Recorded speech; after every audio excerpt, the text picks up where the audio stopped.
Hello, fellow brewmasters. This is your humble host, Noble speaking.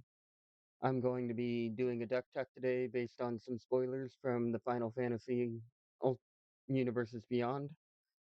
The deck tech I'll be doing today will be on Terra, Herald of Hope.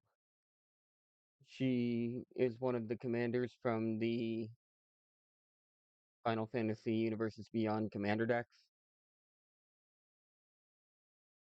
She is Mardu for her commander or color identity.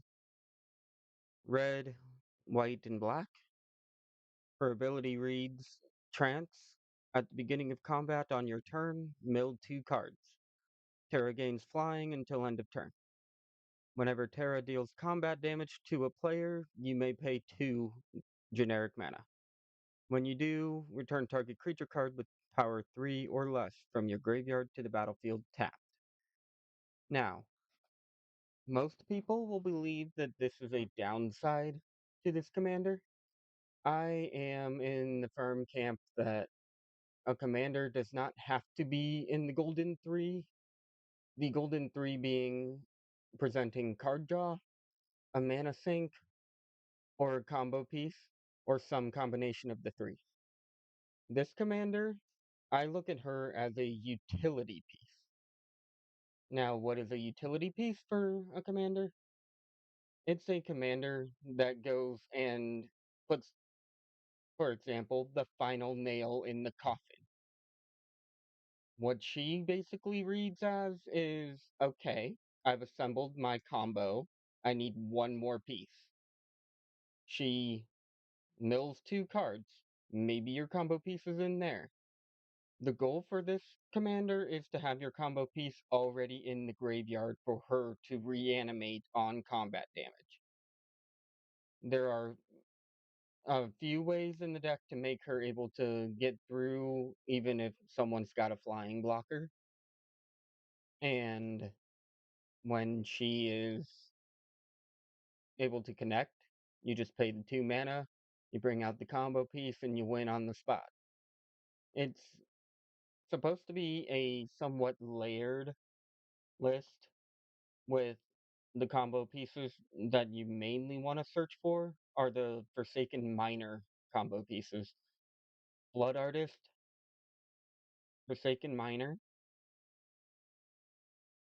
Grand Abolisher if you want to protect your win to where no one can interact with you on your turn, but not 100% relevant to the combo itself. Vengeful Blood Witch as an alternative to Blood Artist, and the final piece is Warren's Soul Trader. The really interesting thing about this is you can reanimate the Warren Soul Trader if you have the Blood Artist already out and Forsaken Miner is in your graveyard. You reanimate the Warren Soul Trader with Terra, and then she immediately becomes the payoff for you to be able to get your Forsaken Miner out in the first iteration of this combo. The combo ends up going with Warren Soul Trader and let's say Vengeful Blood Witch is the one that we have out. Because Vengeful Blood Witch reads target opponent loses 1 life and you gain 1 life,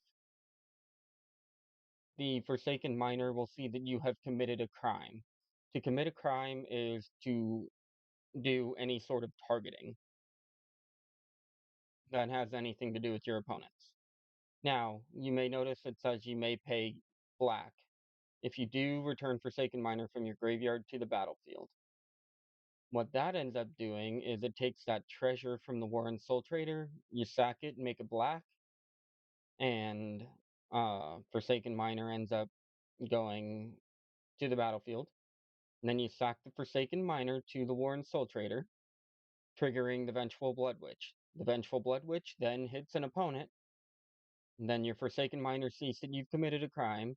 You take that treasure from the Warren Soul Trader, and you just continue the loop.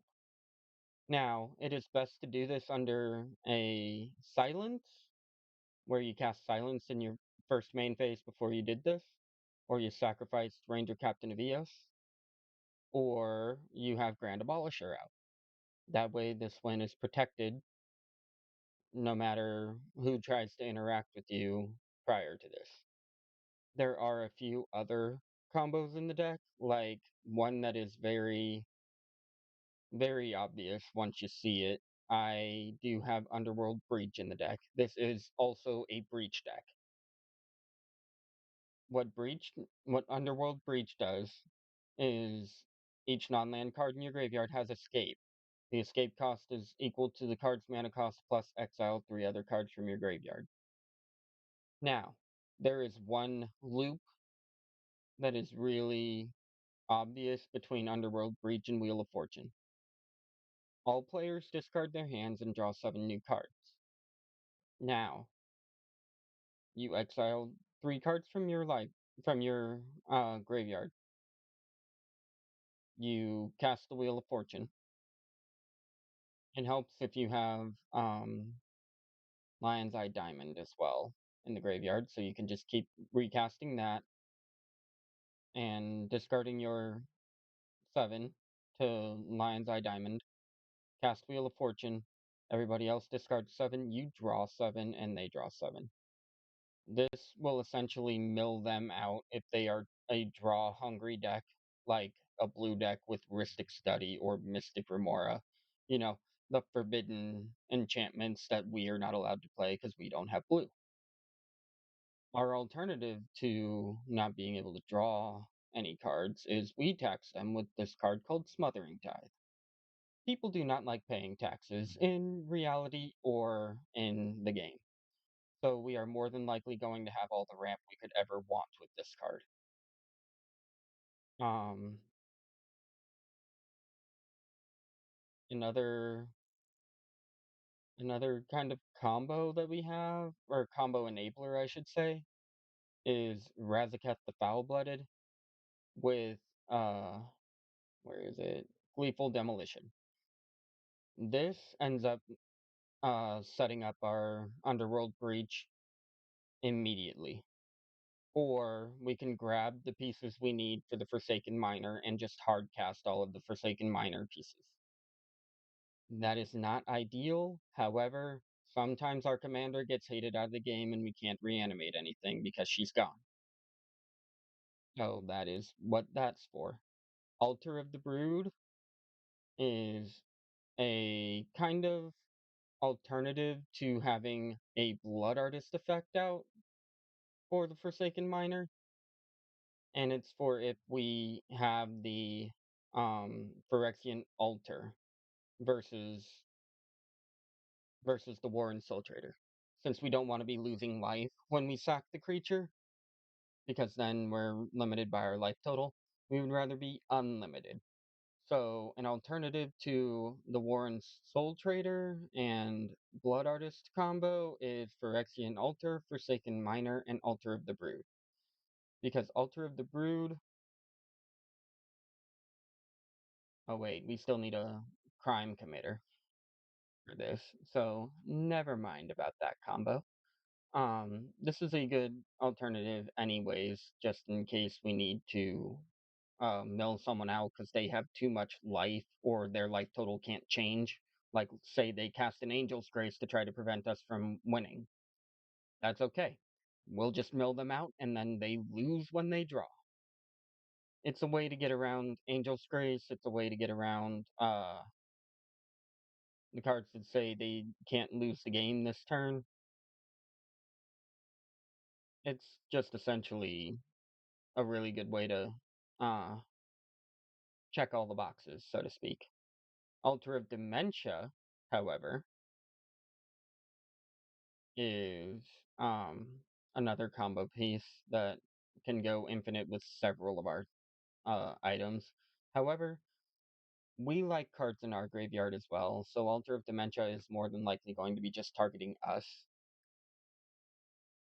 Buried Alive is a tutor in this deck. This deck has the general suite of tutors that most black decks would have.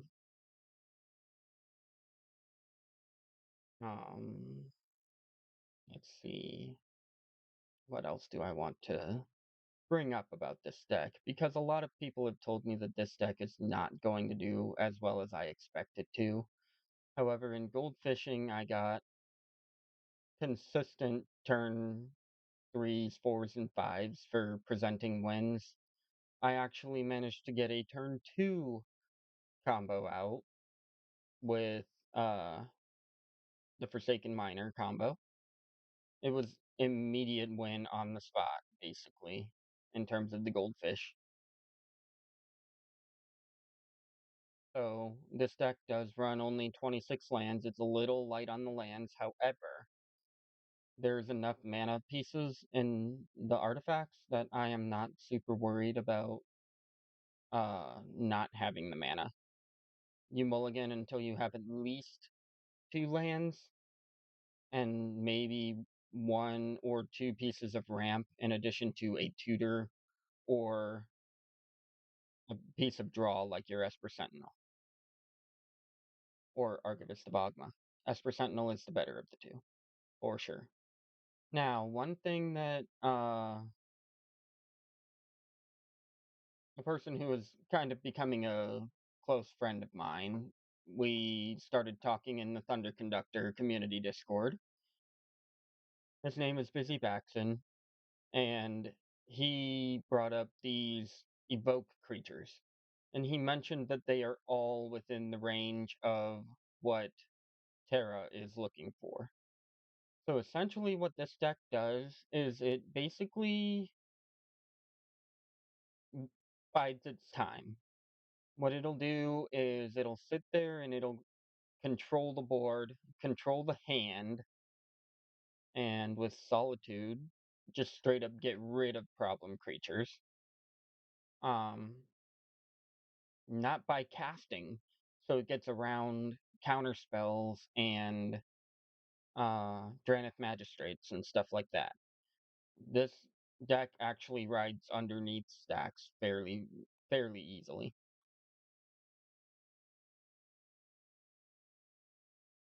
Ripples of Undeath is another self-mill card to enable the combo lines that we have. It's basically, I read it as draw three, with two of them going to your yard, one of them going to your hand, or all three cards going to your yard if all three are creatures and you don't care. That is definitely a piece of card draw in this deck, and absolutely underrated card. It is a crime that it is less than like $5. I am glad I have my 8 copies, and I'm going to be keeping them because I have a feeling that this card is going to end up going up here in the next like 6 or 7 months due to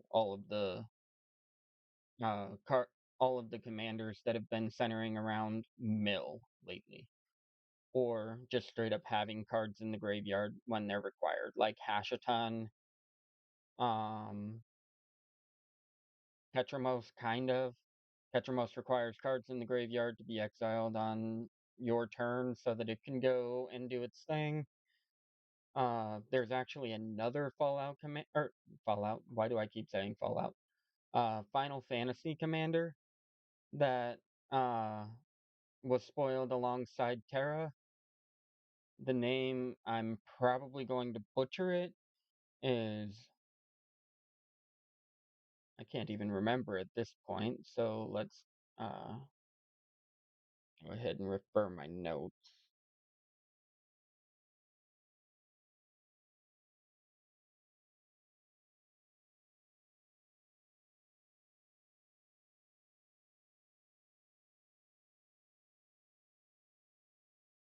I believe it's Yashtola, Knight's Blessed. Now, this commander is an Esper commander, just like Hashaton, which I really am a little annoyed that they made this commander Esper and not Bant. However, they spoiled a Bant commander alongside all of these, and I guess it makes sense. However, I would have rather it been Bant because I have a Helga deck that this Y'shtola would have absolutely replaced Helga as the helm of. Uh, because she states that she has vigilance. At the beginning of each end step, if a player lost 4 or more life this turn, you draw a card. Whenever you cast a non-creature spell with mana value 3 or greater, Y'shtola deals 2 damage to each opponent and you gain 2 life. Now, that would have been great in a Bant shell, however, it makes sense for it being Esper, because then you can't just jam a cannon on the battlefield and go off with Cloudstone and Basalt Monolith and such. But anyways, back to the commander at hand that we are concerned about today. This commander actually has several different avenues that it could go. Like, it could run Kiki Jiki lines, it could run Kruxa and Kenoros lines, it could run heavy stacks. It can actually it can't necessarily break parity with the heavy stacks, however, it can definitely deal with the stacks better than most decks would that run it themselves. It can also be an extra turn stack that utilizes Angel's Grace, as well as use Angel's Grace as a way to win under split second, which, if anyone has faced a Hashaton deck, they know exactly what that means. This deck, you do not want to attempt to win under split second, because this deck can probably take it over. I actually was playtesting against my brother just a little bit ago, and this deck took out the Hashaton deck, winning over split second. The Hashaton tried to do Angel's Grace, and Terra just kind of went over top of it. I can't remember exactly how. I think I can find it.